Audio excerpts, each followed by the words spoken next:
Hello friends, welcome to my channel SYS education era. आज के इस वीडियो में हम बात करने वाले हैं NCERT टेक्स्ट बुक क्लास 12 का यूनिट 2 सॉल्यूशन का पार्ट 3 जो कि है सॉल्युबिलिटी। हम पहले दो पार्ट में इंट्रोडक्शन और एक्सप्रेसिंग कंसंट्रेशन ऑफ सॉल्यूशन का टॉपिक पढ़ चुके हैं। अगर आपने वो वीडियो नहीं देखा तो प्लीज़ पहले जाके वो देखिए। आज का इस वीडियो में हम सॉल्युबिलिटी पूरा डिटेल में पढ़ लेंगे और इसके आगे वाली वीडियो में हेनरीज लॉ की बात करेंगे। तो आई होप आपको पूरा समझ में आ जाएगा। अगर आपने पहले दो वीडियो नहीं देखे तो पहले वो देख लीजिए। तो आज का ये चालू करते हैं solubility. Solubility of a substance is it maximum amount that can be dissolved in a specific amount of solvent at a specified temperature। मतलब solubility वो टर्म है कि जो एक स्पेसिफिक अमाउंट पे डिसॉल्व होता है और एक टेम्परेचर भी फिक्स होता है। अगर पहले टेक्स्ट बुक के लाइन से पहले मैं आपको एक प्रैक्टिकल एग्जांपल दूंगा। हमारे किचन में काफ़ी सारे वेसल होते हैं, उसमें से एक डब्बा चुन लेते हैं जो कि उसकी मैक्सिमम कैपेसिटी है 5 kg। तो अगर वो हम उसमें 5 kg वीट भर दें तो 5 kg आएगा। अगर 5 kg से ऊपर थोड़ा भी डालेंगे तो वो बाहर ही निकल जाएगा। सिमिलरली ये सॉल्युबिलिटी टर्म भी ऐसा ही है कि अगर हमको 233 डिग्री टेम्परेचर है सेल्सियस में, तो अगर 240 कर देंगे तो वो वहाँ पे डिसॉल्व नहीं होगा। तो सॉल्युबिलिटी वो है कि जो मैक्सिमम अमाउंट डिसॉल्व हो सकता है। जैसे कि मैंने अभी एग्जांपल बोला कि 5 kg से ऊपर एक भी नहीं जा सकता है, एक भी ग्राम। वैसे ये सॉल्युबिलिटी अगर हम अमाउंट थोड़ा ऊपर नीचे कर दें तो और टेम्परेचर को भी राइज और लो कर दे तो ये पूरा टर्म स्पेसिफाइड नहीं होगा। इसलिए सॉल्युबिलिटी एक कांस्टेंट टर्म भी कह सकते हैं। अब आते हैं टेक्स्ट बुक की। ये टेक्स्ट बुक का ये पूरा कंटेंट है। It depends upon the nature of solute and solvent as well as temperature and pressure. हाँ, कॉमन बात है कि ये नेचर ऑफ सॉल्यूट और सॉल्वेंट पे ही डिपेंड करेगा, क्योंकि और टेम्परेचर मैंने बोला कि अगर आप टेम्परेचर बढ़ाएंगे या घटाएंगे तो सॉल्युबिलिटी कांस्टेंट नहीं रहेगी।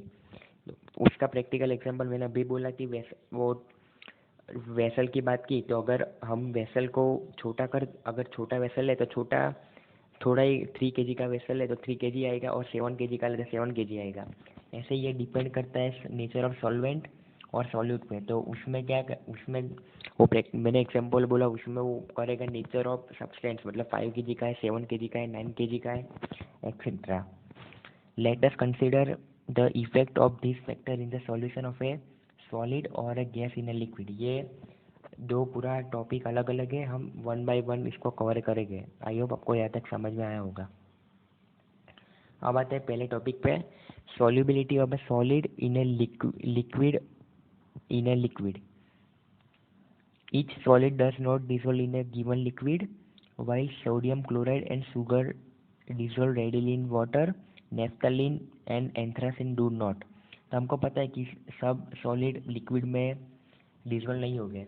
अगर हम सोडियम क्लोराइड मतलब नमक, जो हमारा खाने में का नमक होता है, वो और शुगर, वो दोनों को पानी में मिला दें तो वो डिसॉल्व हो जाएगा, वो हमको पता है। पर अगर उसकी जगह पे नेफ्थलीन और एंथ्रासिन को पानी में मिला है तो वो नहीं सकता। अगर आप पेट्रोल को भी पानी में मिक्स करेंगे तो वो पेट्रोल ऊपर फ्लो करेगा और वाटर नीचे स्टेबल हो जाएगा। On the other and naphthalene and anthracene dissolve readily in benzene, but sodium chloride and sugar do not। बताया गया है कि naphthalene and anthracene dissolve readily, मतलब वो दोनों पानी में मिल जाते हैं पर हम पेट्रोल नहीं मिलता।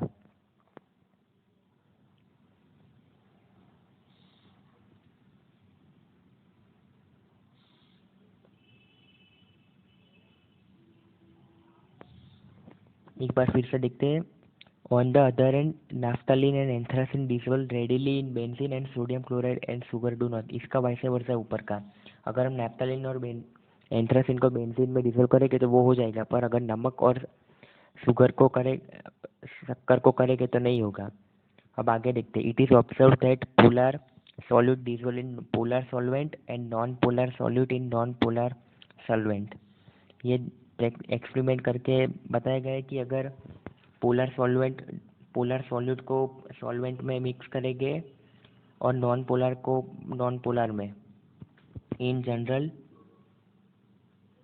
a solute dissolve in a solvent and it the intermolecular interaction are similar in two or may be dissolved like that like dissolve like। ये 11th स्टैंडर्ड में हम पढ़ चुके हैं कि polar and non polar and दोनों में attraction होगा और नॉन पोलर में रिपल्सन होगा। When a solute is added to the solvent, some solute dissolve and its concentration increases in the solution. This process is known as dissolution। ये एक important definition है, आपको 1 मार्क में आ सकती है और सीबीएसई में 1 मार्क में आएगी और गुजरात बोर्ड में ये एमसीक्यू में आ सकता है। Some solute particle in solution collide with the solute particle and get separated out of the solution। This process is known as crystallization. ये दोनों प्रोसेस 11th में हम पढ़ चुके हैं, इसलिए हम ज़्यादा डिटेल में नहीं जाएंगे। A stage is reached when the two process occur at the same rate under such condition. Number of solute particles going into the solution will equal to the solute particle separating out and stable dynamic equilibrium is reach. अब बताया गया कि एक ऐसा stage भी आएगा जब ये दोनों प्रोसेस इक्वल अमाउंट में होंगे, मतलब कोई हीट इवॉल्व नहीं होगी या डिसॉल्व नहीं होगी, तो दोनों इक्विलिब्रियम में आ जाएंगे, मतलब कोई नुकसान भी नहीं होगा और कोई फ़ायदा भी नहीं होगा। Therefore solute plus solvent is equal to solution. ये हमने चैप्टर के स्टार्टिंग में ही पढ़ा था।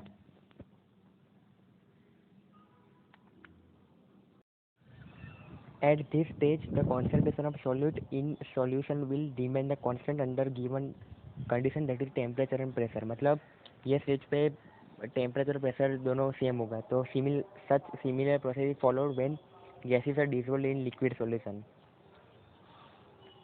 अब आगे बढ़ते हैं। Such a solution in which no more solute can be dissolved at the same temperature and pressure is called saturator. ये हम 11th में पढ़ चुके हैं, सैचुरेटर अनसैचुरेटर दोनों में। तो ऐसा ही बोला कि एक सॉल्यूशन जिसके हम ज़्यादा सॉल्यूट मतलब जो कम मात्रा में होता है उसको अंदर मिलाएंगे तो वो डिसॉल्व नहीं होगा, तो वो सॉल्यूशन को हम कहेंगे कि सैचुरेटेड सॉल्यूशन है। At an unsaturated solution is one in which more solute can be dissolve at the same temperature.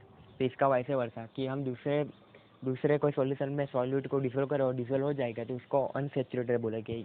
ये मैंने अभी पहले एग्जाम्पल में बोला ना, बीकर। अगर हम 5 kg की बीकर है तो अगर 3 kg फिल है तो 2 kg और डाल सकते हैं, तो वो हमारा अनसैचुरेटेड बीकर हो गया। पर 5 kg ऑलरेडी फिल है तो उसके ऊपर हम दूसरा फिल करेंगे तो बाहर ही निकल जाएगा, तो वो हमारा सैचुरेटेड है। तो आई होप आपको मेरे एग्जाम्पल भी समझ में आ रहे हैं।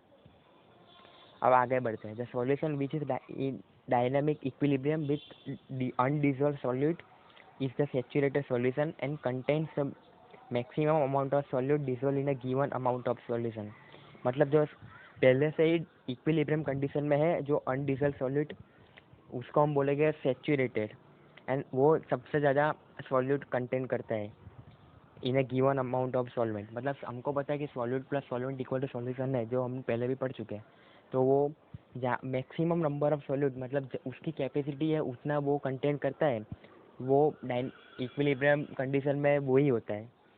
Third the concentration of the solute in solution in such a solution is solubility. मतलब देखो यहाँ पे सॉल्यूट का बोलबाला है भाई, सॉल्यूट जो चाहे वो कर सकता है, तो यहाँ पे पूरा सॉल्यूशन सॉल्यूट पे डिपेंड है, तो इसलिए हम बोल सकते हैं सॉल्यूट वो उसकी सॉल्युबिलिटी है। आई होप आपको समझ में आ गया होगा। अब आगे देखते हैं। Earlier we have observed that the solubility in one substance into another depends on the nature of the substance. In addition to this variable, two other parameters, that is temperature and pressure, are also control this phenomena। हमने पहले देखा कि solubility एक और ज़्यादा दूसरे term में depend करती है, तो वो है हम टेम्परेचर और प्रेशर।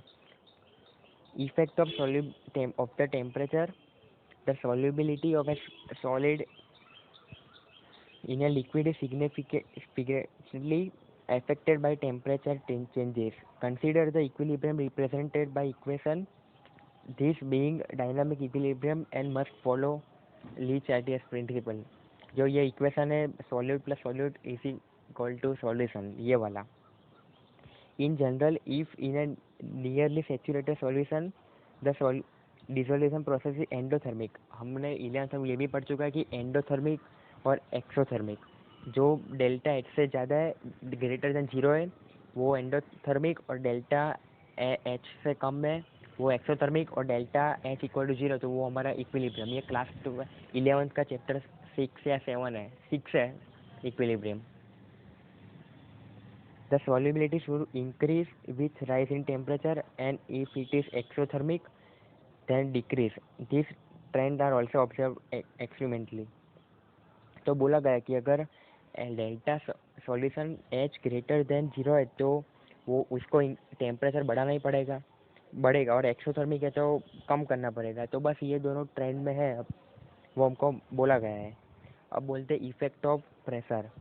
तो pressure does not have any significant effect on solubility of gas in liquid. मतलब प्रेशर का कुछ ज़्यादा इंपॉर्टेंस नहीं है, उसको खाली रखने की खातिर रखा है। It is so because solid and liquid are highly incompressible and practically remain unaffected by change in pressure. मतलब बोला गया है कि प्रेशर का कुछ काम नहीं है, वो प्रैक्टिकली भी अनइफेक्टेड है। तो उसका हमको डिटेल में पढ़ना नहीं है, खाली आपको टेक्स्ट बुक में नॉलेज के लिए दिया है, ये आपको एग्जाम में नहीं पूछ सकते।